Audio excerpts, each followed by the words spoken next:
next half hour, you'll see glimpses of Harvard past and present, which will indicate something of what 9 generations of Harvard men have done to make the Harvard College we know.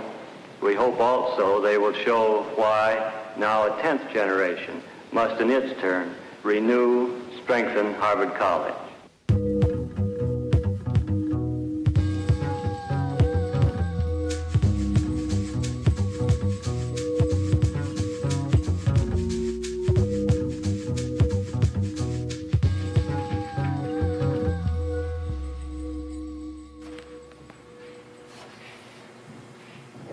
Well, I worked 2 jobs all the time, living in Boston, 16 years, and I'm a single mother, and you know, I work so hard. I work 14 hours at least a day.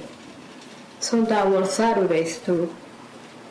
So my daughter was alone most of the time, and because I can't afford to pay babysitter, I was really unfair all the time. Very stressful, raise my daughter by phone, hiding in the office in the night to tell my daughter her assignments at school. And I imagine it happened with all my co-workers. We felt for a long time lost workers, really. You know, we don't have a place to complain.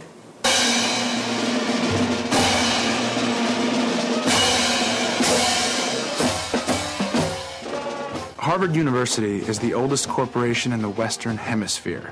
It possesses a real estate empire and an endowment worth almost $20 billion.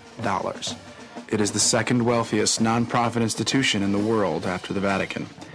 In the last 15 years, while Harvard's endowment tripled, the university cut labor costs by breaking campus unions, outsourcing jobs, and slashing wages and benefits for Harvard's lowest paid workers. In 2001, Harvard enjoyed a budget surplus of $120 million, yet paid more than 1,000 workers poverty wages. You get to a point, you don't need a degree to know when you're getting screwed, to put it bluntly.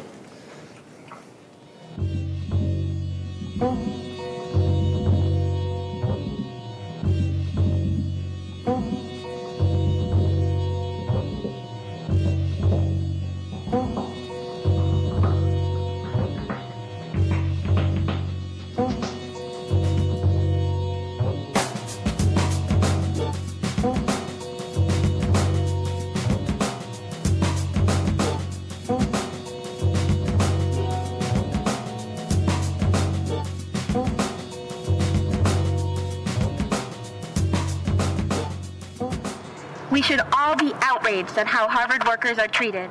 It's unfair, and we won't stand for it. What do we want? A living wage! When do we want it? Now! 3 years ago, the Harvard Living Wage campaign started to speak with campus service workers.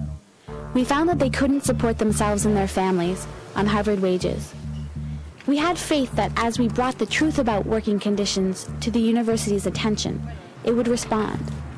But despite gathering petitions, building a community coalition, and urging President Rudenstein to act, the university made no real improvements. And in February of 2001, after releasing a report calling for education programs rather than wage increases, the president declared the issue closed.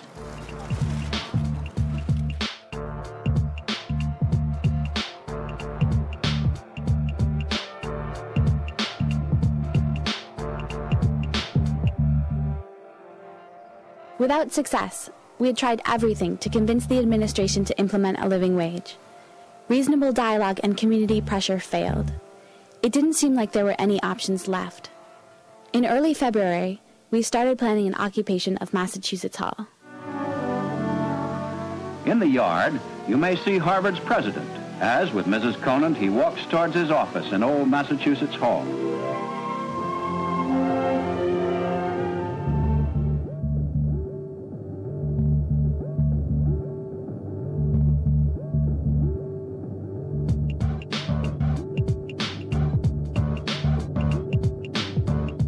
During the last 2 months of preparation, we arranged civil disobedience trainings, convinced reporters to come inside with us, and organized a team to coordinate support actions on the outside. Unions said they would try to support us if we could get in. But legally, they can't be involved with planning civil disobedience. But as we're secretly gathering in a nearby basement, we are afraid that occupying the president's offices could mean the end of the campaign. Even if we manage to get into the building, we'll probably be arrested and dragged out. And we worry that such a dramatic escalation may alienate the broad base of support we've already built. If we're not under arrest, but the police are trying to remove us, we do resist. But if we're under arrest, we let go, and then you can choose to go limp or not.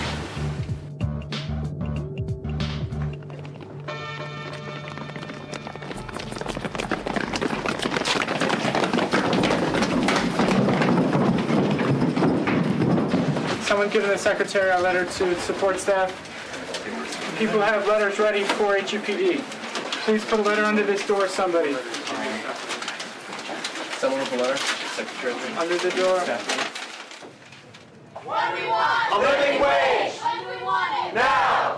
What do we want? A living wage! When do we want it? Now! Silence! We're not blocking the door. We're going to leave this position in 3 minutes.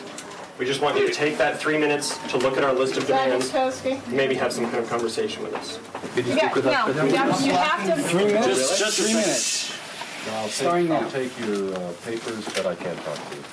You can't talk to us. You're not allowed to. You need to clear the doorway. Clear, please. Many times during the year I've been asked to talk about living wage and other issues, and we've always done it.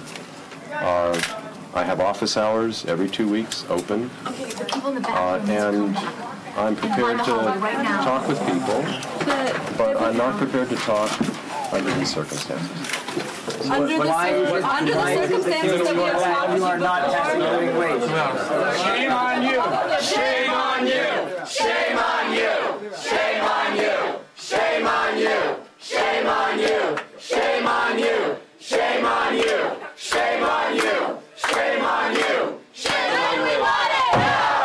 What do we want? A living wage! You have to go if you're not affiliated with Harvard. I'm a supporter of a living wage. Come on, go. I'm a supporter of a living wage. It doesn't matter. What do we want? A living wage! What do we want it? If you don't leave, you're trespassing. Living wage! Supporter of a You're living not wage. affiliated. You gotta go. Divided! Will not be divided! Will not be divided! Will not be divided! You gotta go. Will not be divided! Will not be divided! I've done so many. What do we want? A living wage! When do we want it? Now! What do we want? A living wage! When do we want it? Now! Here's a Harvard story for you. I used to make $11.92. I used to make $11.92. And now I'm down to just about $9.90. And now I'm down to just about $9.90. I lost all my seniority, my vacation time, and my retirement money. I lost all my seniority, my vacation time, and my retirement money. The reason why I'm here today is to tell Harvard University they got the money and they have to pay us fairly. What's outrageous? What's disgusting? Union busting. What's outrageous? Harvard's wages. What's disgusting? Union busting. I'm in the window to your left, over here.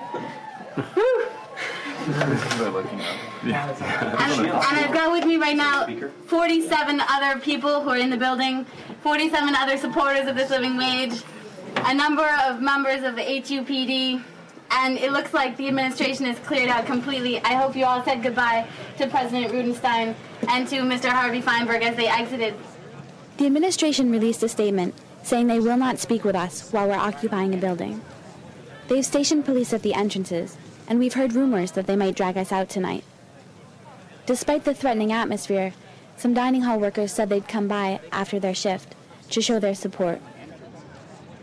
Food is our business, and so what we did is bought pizzas, and we marched in formation to Mass Hall.